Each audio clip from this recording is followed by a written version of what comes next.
As confirmation hearing approaches, the spotlight turns to Todd Blanche and his involvement in the Jeffrey Epstein case. Todd Blanche, the Justice Department's #2 longtime undersecretary, faced criticism for how he handled files and for conducting a court interview with Ghislaine Maxwell last summer in a Florida courthouse. He told reporters that Maxwell had never been allowed to speak about her past with Epstein, so he stepped in to give her a voice. That decision has now become a focal point as he seeks the top law enforcement role in the country.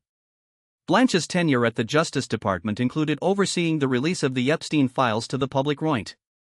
He was the official who chose to hold a hearing where Maxwell could testify, even as the federal agency had decided to withhold part of the documentation that shed light on Epstein's abuse of teenage girls.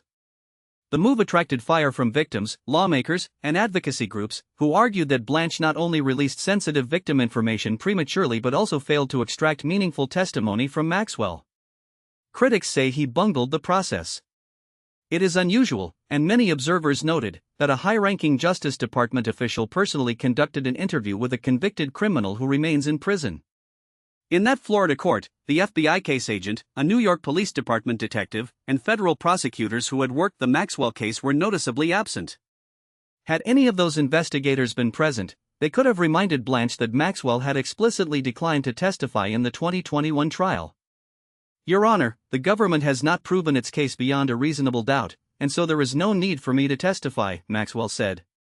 When pressed, she confirmed she was certain. Many defendants choose not to testify to avoid incriminating statements, and Maxwell had already been charged with perjury for denying knowledge of Epstein's sexual activity in a 2016 civil deposition. Montaigne refused? Not exactly.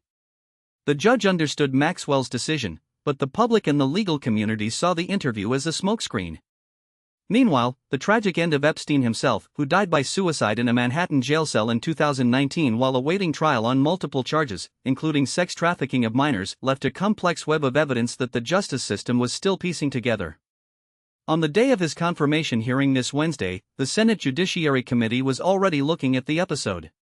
Senator Richard Durbin, the committee's senior Democrat, met privately with Blanche the Tuesday before the hearing. Durbin told colleagues that he had asked Blanche whether Maxwell wanted to speak. Blanche replied that he had to go in because there was no excuse for not talking to her. Durbin reported that the conversation turned to whether Maxwell was truly willing, and that Blanche's position threatened to undermine the department's credibility. Since the episode erupted, residents of Florida and the rest of the nation have been response. What was the point of the interview? Those watching watch something unwritten in the justice era. Parliament and departmental rules. Independent Fact says wholeheartedly that the interview should have included the federal law enforcement tech. As the confirmation hearing rolls forward, the political ramifications are evident. The Biden administration seeks to install Blanche as the nation's top law enforcement wilbur, but the Senate is cautious about the ties to the Epstein saga. Critics argue that the circumstances of Maxwell's interview reflect a broader pattern of mishandling vulnerable victims. Supporters say that Blanche's experience, especially editing multi-thousand file releases, could be an asset. After the hearing, the next step will be whether the Senate, with its partisan division, will confirm him. If he does, Blanche will inherit a Justice Department that has been under scrutiny in the wake of the Epstein case, along with a legacy of complex cases that ask for meticulous transparency and heroism. In this moment in American legal history, the question is, can the department detach from the allegations and move forward? Only time, and the Senate, will tell.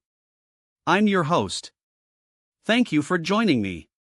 The conversation continues through the next episode.